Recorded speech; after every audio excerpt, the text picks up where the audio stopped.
Okay. Alan, I'm so sorry, but I'm going to interrupt you and your guest once again to take us to Joe Biden, who is speaking to his supporters. Let's listen in. Just a few days ago, the press and the pundits had declared the campaign dead.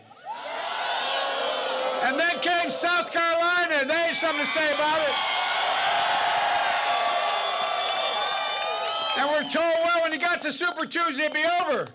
Well, it may be over for the other guy. Tell that to the folks in Virginia, North Carolina, Alabama, Tennessee, Oklahoma, Arkansas, Minnesota,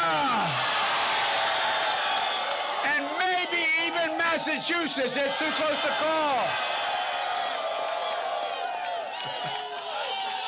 We're still waiting for Texas and California, a few other small states to come in. But it's looking good. So I'm here to report we are very much alive. And make no mistake about it, this campaign that will send Donald Trump packing, this campaign is taking off. Join us. To those folks, listen, go to joebiden.com. Sign up, volunteer, contribute if you can. We need you, we want you, and there's a place for you in this campaign. People are talking about a revolution. We started a movement. We've increased turnout. And the turnout's turned out for us. That can deliver us to a moment where we can do extraordinary things. Look. Our agenda is bold, it's progressive, it's a vision where health care is affordable and available to everybody in America. Where we bring drug prices down under control with no more surprise billing. Access to hospitals in rural areas as well as urban areas.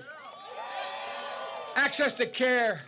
A bold vision where we invest billions of dollars to find, and I promise you, cures for cancer, Alzheimer's, and diabetes. Standing up to and beating the NRA and the gun manufacturers. And leading the world to take on the existential threat of climate change. I'm going to start by rejoining an outfit I helped put together, the Paris Climate Accord, and we're going to move it a long way. A country where the quality of education will not depend on your zip code.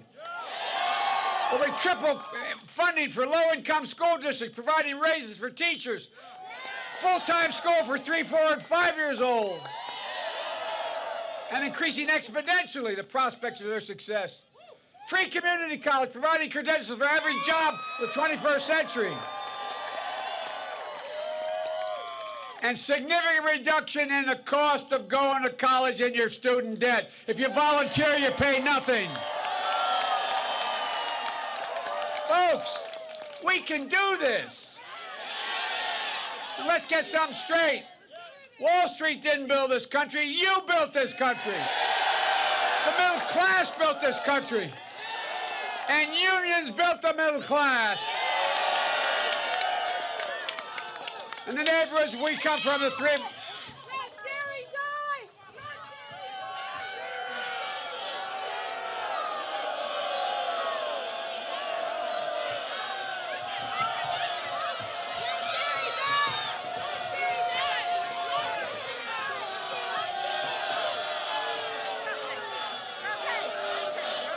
Well, let's see.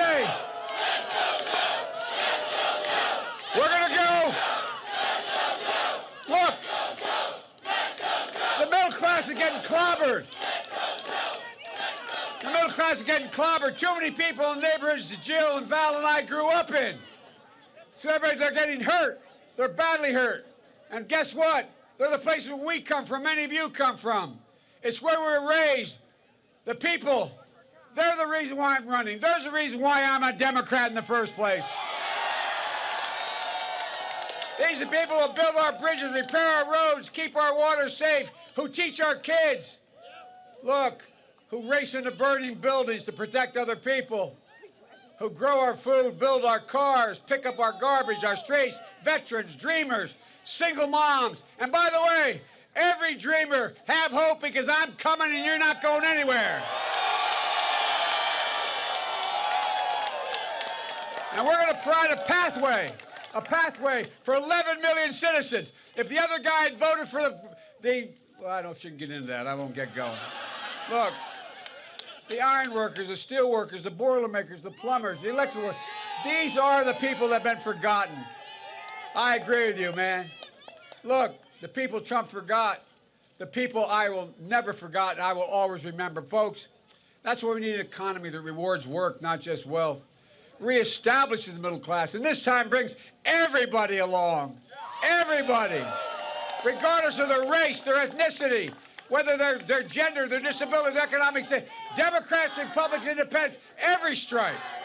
Look, like we did in South Carolina, like we did across America today, like we'll do on all the way to the White House.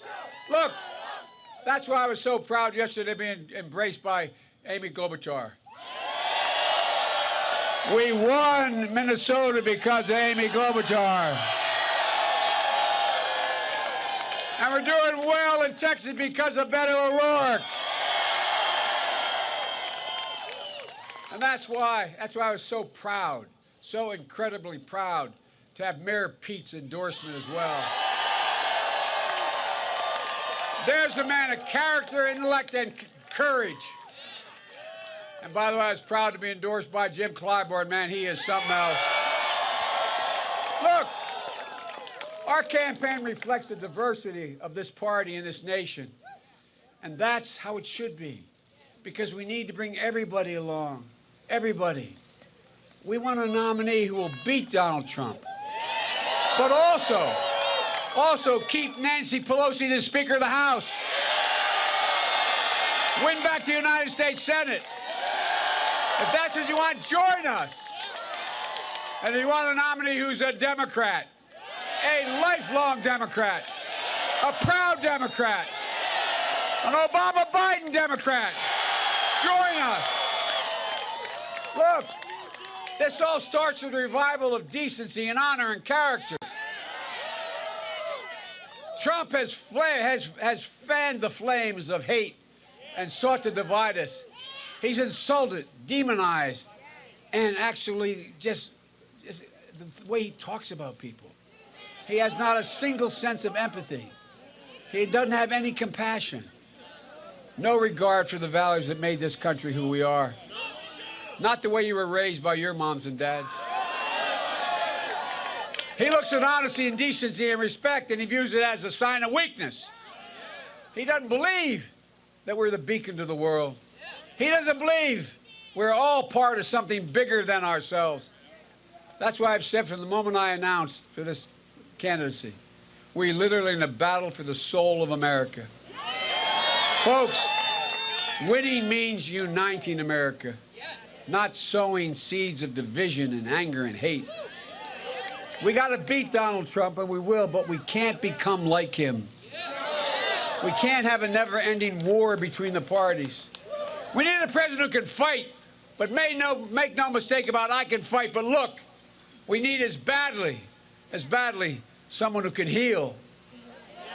Look, just look what we did when we passed Obamacare, or what President Obama and I did saving the American automobile industry, or what we did to pass the Violence Against Women Act. But it's not enough. This is just a start. We need a president who can heal the country as well. And that is what I will do as your president, I promise you. It's about delivering real results for you, your family, and the community. It's not about me, Jill, or Valerie. It's about you. It's about our families. To paraphrase the English poet Robert Browning, he said, "Our reach should exceed our grasp." And my reach does exceed our grasp, because there's no doubt in my mind we can grasp whatever we reach for. Ladies and gentlemen, I quoted an English poet, but let me quote a real poet now. An Irish poet. Seamus Heaney, who wrote a poem called The Curatorian. And here's what he says, and I believe this to the bottom of my being. He said, "History says, don't hope on this side of the grave, but then once in a lifetime, the longed-for tidal wave of justice rises up and hope and history rhyme. We can make hope and history rhyme because of what we're seeing. There's nothing we can't do. This is about the future. It's not about the past. It's about our children and our grandchildren. It's about leading this country and leading the world once again. Folks, we just have to remember who we are. My Lord, this is the United States of America. And it's time for America to get back up and once again fight for the proposition that we hold these truths to be self-evident, that all men and women are created equal, endowed by the Creator with certain inalienable rights. We say it so often in school, we don't realize how profound it is. We've never lived up to those words, but until this president, we've never walked away from it. Ladies and gentlemen, I believe with every fiber of my being, that's who we are. So let's get back up. We are a decent, brave, resilient people. We can believe again. But we are better than this moment. We are better than this president. So get back up and take back this country, the United States of America. There's not a single thing we can't do. God bless you, and may God protect our troops. Thank you, thank you, thank you. All right, Joe Biden, the former vice president, addressing his supporters in Los Angeles, California. It's been a very good night for him. He was briefly interrupted by animal rights protesters during that speech in California, but unfazed Joe Biden. He is in a pretty good mood, wired even, I would say, from what we heard there. He's had a good night, no doubt. He's won a couple of states and still looking for a few victories, as we've heard there.